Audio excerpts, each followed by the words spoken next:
106.5.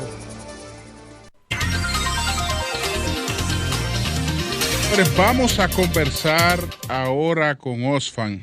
Tenemos a Asier Hernando, director regional interino para América Latina y el Caribe de Oxfam, que recién ha publicado un estudio que dice que las familias, las 1.000 familias más ricas del mundo han tenido oportunidad de recuperar las pérdidas producidas por los cierres de la economía, no así con los más de 7.000 millones de personas del mundo, y que la posibilidad de superar los niveles de pobreza de las metas que habían antes de la pandemia, ahora se retrasan considerablemente. Entonces, Asier Hernando, ¿cómo se refleja esta situación que describe Oxfam en la región nuestra, en la región de las Américas? Buenos días, adelante. Hola, buenos días. Un gusto estar en contacto siempre con República Dominicana. Bueno, la situación que vemos en América Latina no es diferente a la situación que se ha visto en el conjunto del mundo. De hecho, hay dos elementos que son muy importantes aquí. Primero, que estamos en la región que fue el epicentro de la pandemia, y segundo, que estamos en una de las regiones más desiguales del mundo. Entonces, aquí vemos, por ejemplo, cómo con las ganancias que hicieron las personas más ricas de América Latina este último año de la pandemia, todos nosotros podríamos tener vacuna. Sí. Adelante, Marilena. El tema es cómo revertir eso. O sea, tenemos esos datos y lo sabemos por datos anteriores que la misma organización había ofrecido con otras coyunturas sin el COVID, pero el tema está cómo revertir eso. Creo que la diferencia, María Elena, con otras ocasiones, que antes no teníamos respuesta al cómo, ahora ya hay más respuestas al cómo. Y no son solo las respuestas de Oxfam, son respuestas del Fondo Monetario Internacional, respuestas de Naciones Unidas, respuestas de diferentes organismos. ¿Y qué están diciéndonos estos, no? Es importante que tengamos recursos públicos para invertir donde hay que invertir, ¿no? Y las dos preguntas que se derivan de ahí son, pero bueno, ¿cómo conseguimos recursos públicos si no tenemos ahora, ¿no? Y la respuesta a eso es que quienes más pueden, más tienen que hacer. Ya no nos podemos permitir que quienes más recursos tienen de América Latina sean los que menos esfuerzos hacen por el bien común. Entonces, iniciativas como los impuestos a las ganancias extraordinarias o los impuestos a la riqueza consideramos que es algo que innecesariamente lo tenemos que poder llevar a cabo ahora. Necesitamos más enfermeras y menos millonarios. Y por otro lado, creemos que es fundamental que se invierta en los sectores que son más importantes para una situación como esta, que son sobre todo la salud pública y la educación.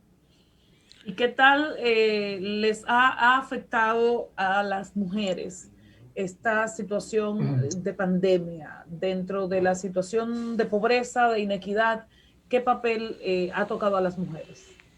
Muchas gracias por ponernos ese punto que consideramos que es fundamental. Las comunidades y escúchame, que ahí se escucha mal.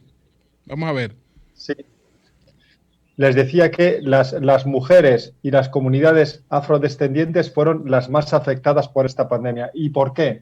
Porque las mujeres son quienes primero tienen muchos de los trabajos más precarios de la región y han quedado desempleadas, y porque las mujeres son quienes hacen una mayor dedicación a los cuidados, que los cuidados son la economía, el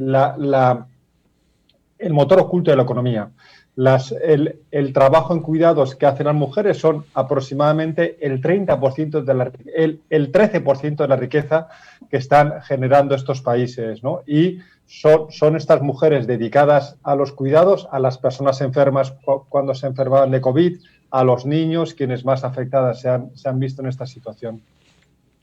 Bueno, el tema de que penalicemos mucho más la grande riqueza se plantea desde hace tiempo y es de muy difícil ejecución.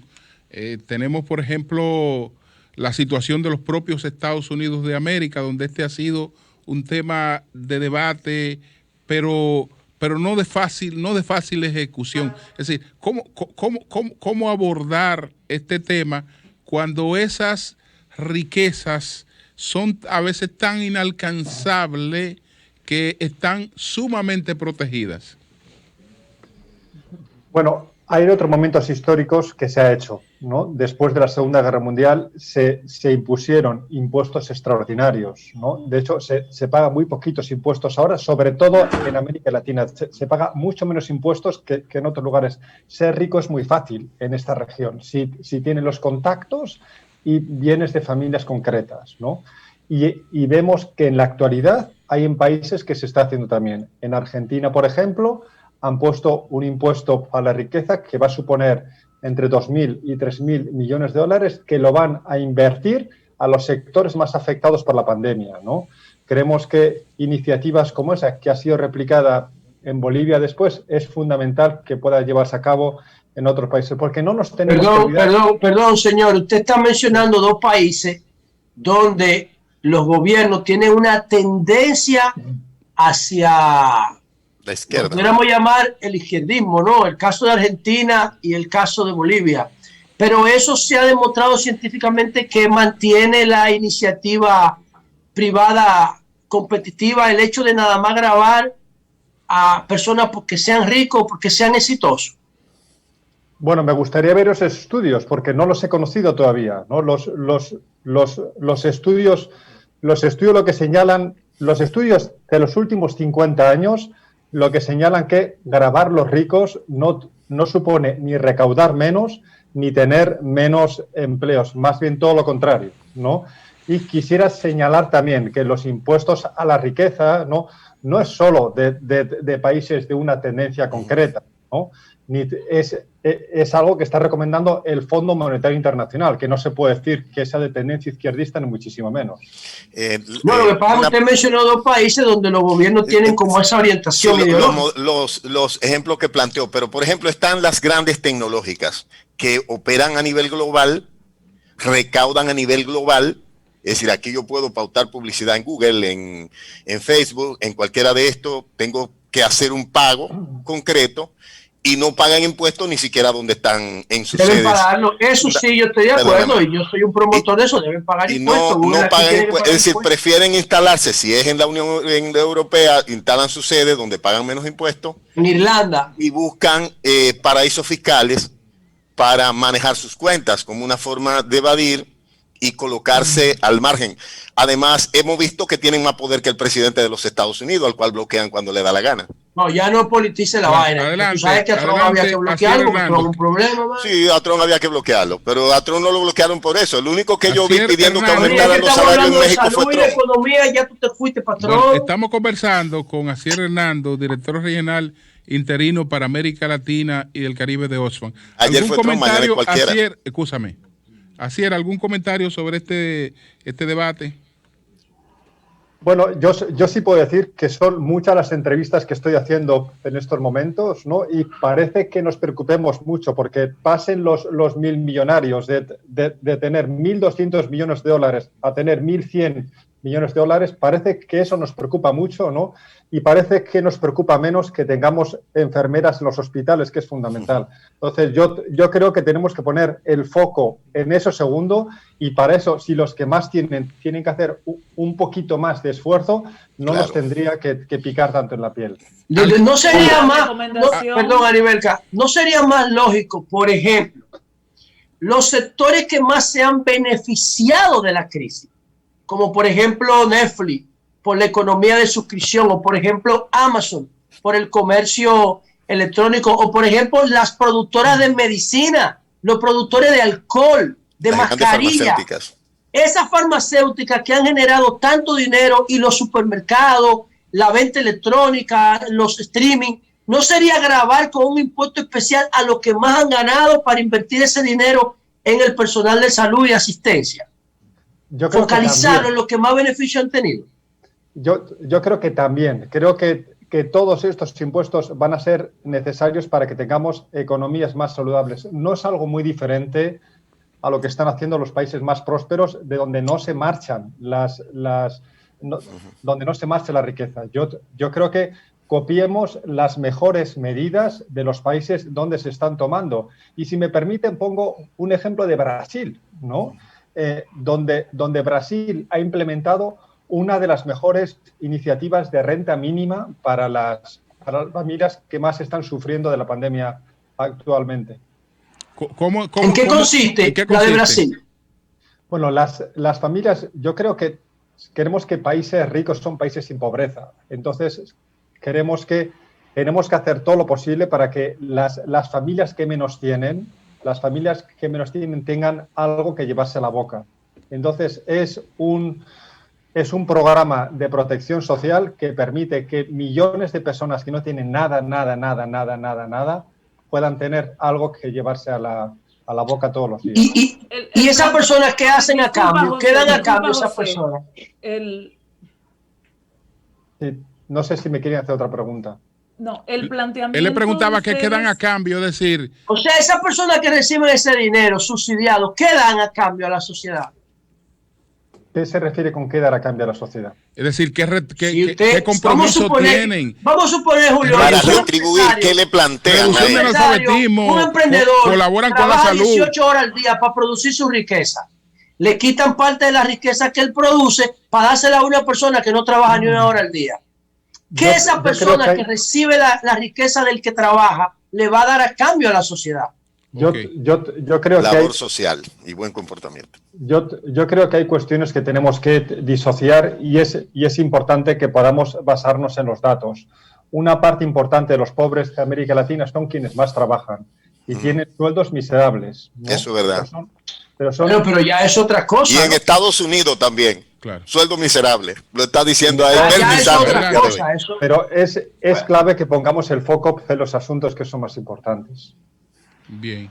¿Alguna otra pregunta? Eury. Cuando se habla de este impuesto temporal para las 32 multinacionales que han tenido mayor riqueza durante la pandemia, ¿eso también se aterriza a nivel de cada país? No solamente de ese grupo de grandes multinacionales, sino los más ricos de cada país, que se les aplica un impuesto temporal. ¿Lo aterrizamos aún más aquí en República Dominicana? ¿La propuesta incluye eso o solamente esos grandes multimillonarios a nivel mundial?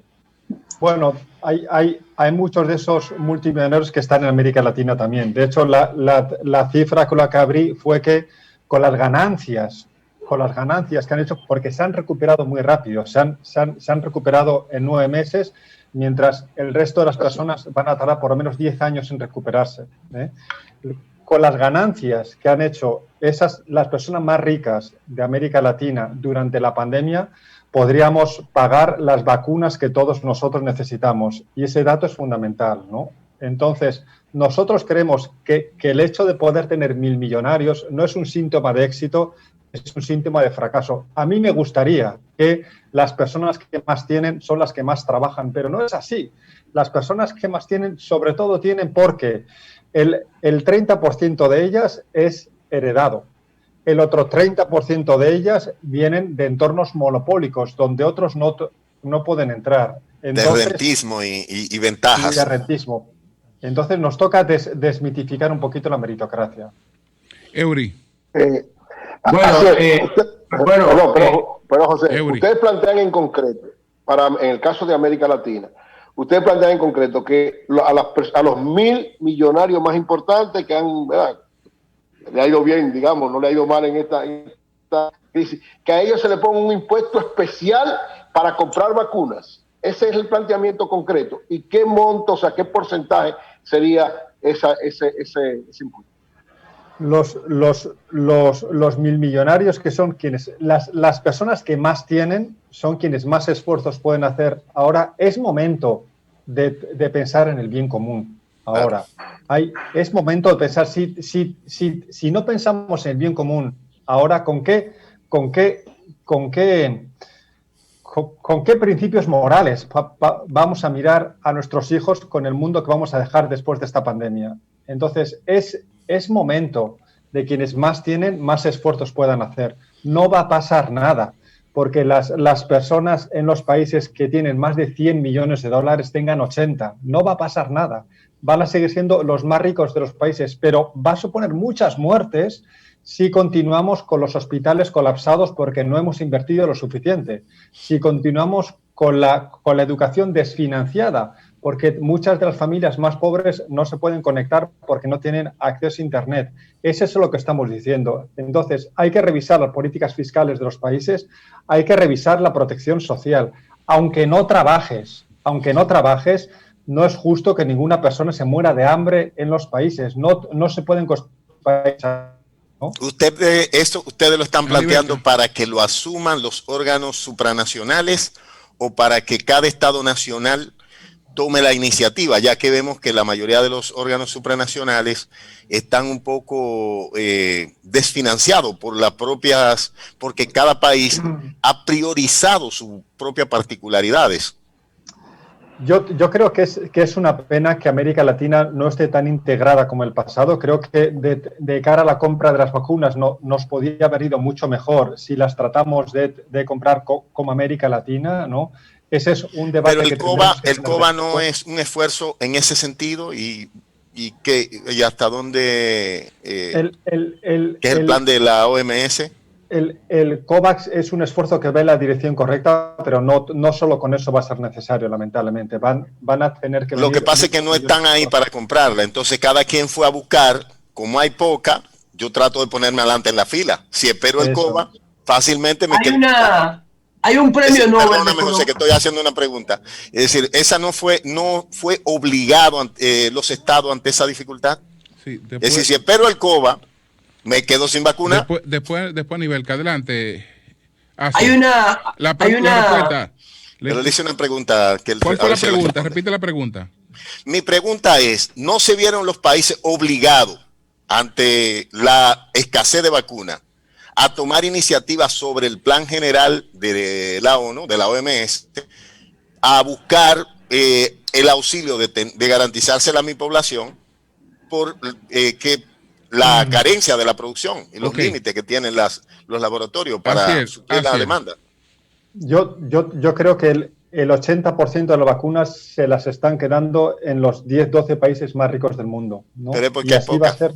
Si hubieran, bueno, Oli, él está hablando millones, y ahora no a Nivelca, entonces, si no quiere la respuesta de él, adelante, Nivelca.